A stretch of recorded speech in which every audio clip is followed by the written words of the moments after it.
Coming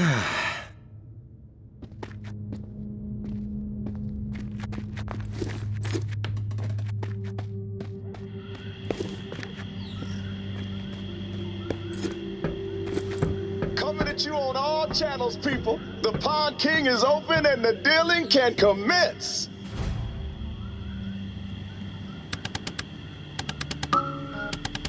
Herd stir canceled. Rampart.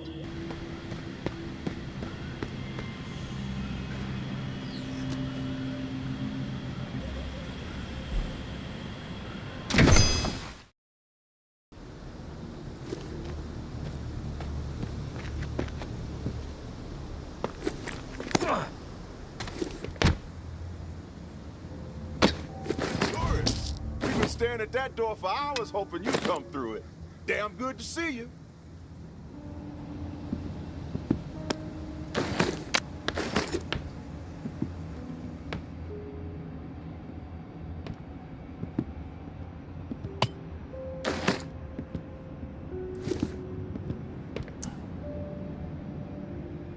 Hey. What's the matter? The priest put you in a bad mood? He can be a pushy son of a bitch. Sounds familiar. Can it, Dez?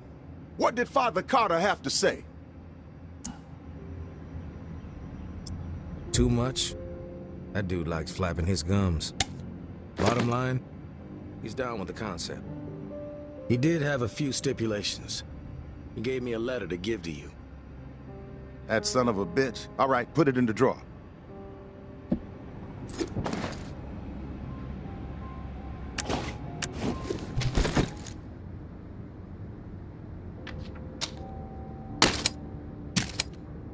That son of a bitch. All right, put it in the drawer.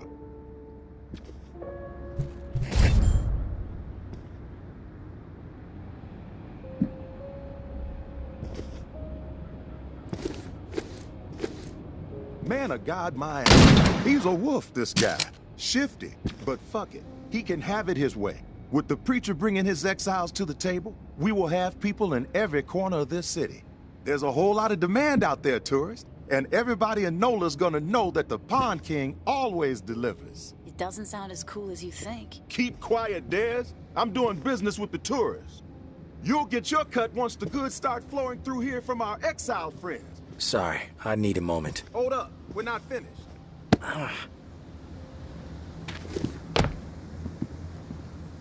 I'm all ears. Let's pick up where we left off. You'll get your cut once the goods start flowing through here from our exile friends. With everybody still dazed from the shitstorm in Old Town and the reserve fiasco, this trade network is the perfect plan at the perfect time. Supplies have never been harder to come by. Everybody's got Old Town on the brain. Yeah, well, it was a fucked up situation. Some lunatic has figured out how to keep the bells ringing for days. What's the point of that? Slaughtering a bunch of innocent people, then making it nearly impossible to ever set foot in that stretch of NOLA ever again. Chaos like that ain't just bad for business, it's bad for living. Hope Mama gets a hold of that fucker, gives them what they deserve. I heard it was some tower guy who went rogue. Yeah, but you know what they say, Pumpkin. Truth travels slowly. Rumors have wings. You're like the only one alive who says stuff like that. Cut the shit, Dez. I mean it. Why the supply shortage? Gotta think the reserve had something to do with it. Everybody had it in their heads that there was this buried treasure out there. And they all broke their necks trying to find it. Then poof, it evaporates into thin air.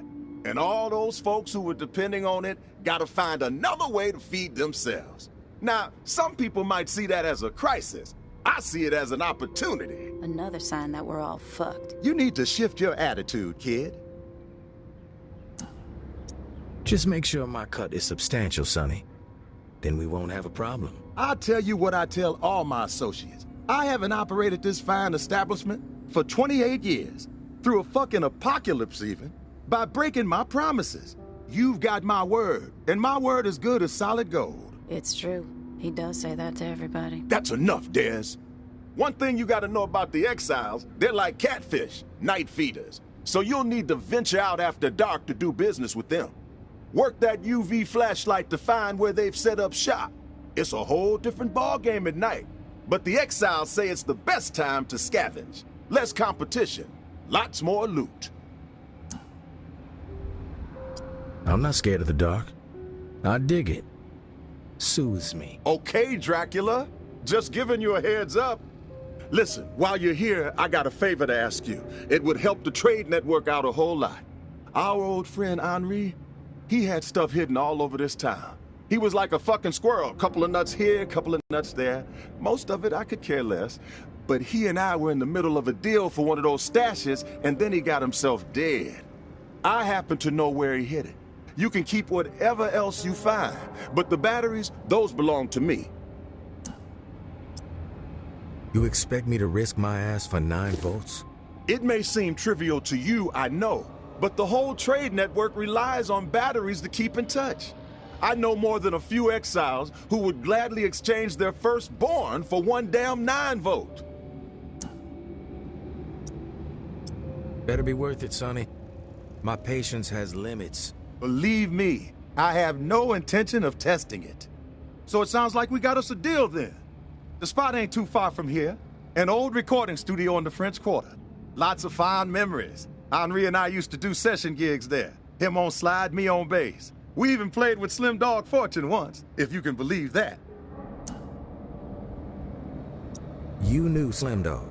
I most certainly did. Not like Henri. Those two played together for years. But I spent enough time with the legend to know how special his talent was.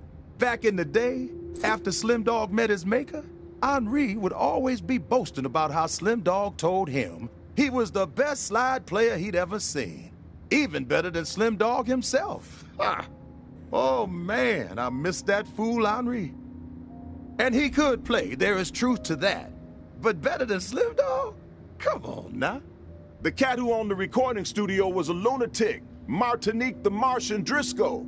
He was a bit on the paranoid side, thinking everyone was out to steal from him. Didn't trust us musician types as far as he could throw us out the front door. He was always switching the door code, sometimes every other day. Where do I find the code? The Martian was something of a ladies' man. Had a dalliance with a different lady every week. So he set himself up with a private suite at the Hotel Eclair. Every time he changed the door code to the studio, he'd leave it there for whoever he had coming around. You find room 212, you find the code. Room 212. Got it. One last thing. We're not gonna be keeping regular business hours from here on out. Security reasons. I'm sure you get it. We'll shout out on the radio when the doors are open, so stay tuned in. Good luck to you, tourists.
What's up, tourist?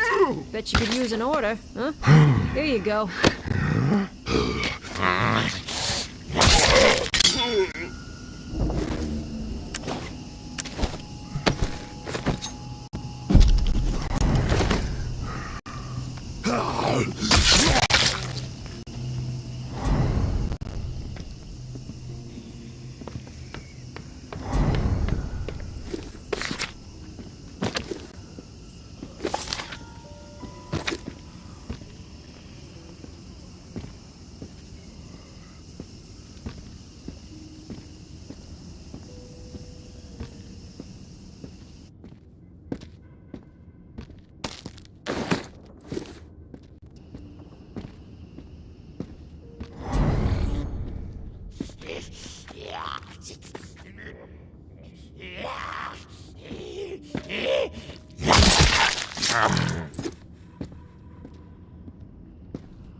In the flesh.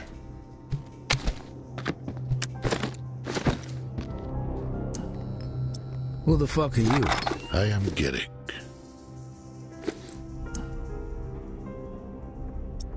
Who? You haven't given me much thought, but I have been thinking a lot about you. You're not as I expected. Is that right? What did you expect? A human wrecking ball.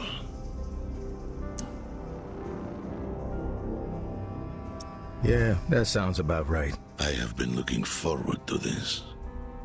We have much to discuss. We do? I persuaded the Pawn King to set this up. I suspected you wouldn't meet with me otherwise. You knew my wife, May, and I need to speak with you about her. I knew May. I appreciate your honesty. Most people will lie when they find themselves cornered. Perhaps you have heard the tales about me. That I am mad, a cannibal. The tower convinced May I was executed for my supposed crimes. A burning pile of lies. The perpetrators, all of them, will pay. And their numbers are dwindling. Rapidly. You were the last to see May alive. You know her fate. I don't know what happened to her. By what you do. You were there. You saw what happened!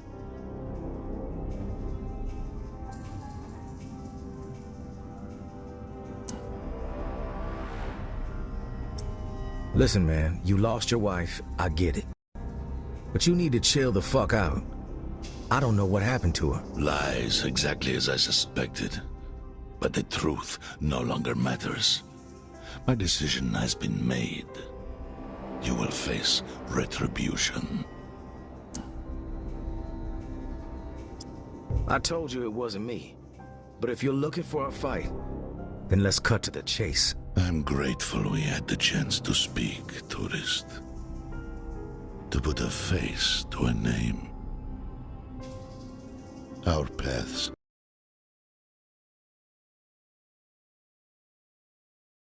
feel will be my breath on your neck. That knot in your stomach. My footsteps drawing near. That screaming nightmare. The sound of my voice. You will know the dread you have wrought upon my family. And then, when I have seen enough of your suffering, you will face the truth of your depravity. For now, I will let you live. But only for as long as it amuses me.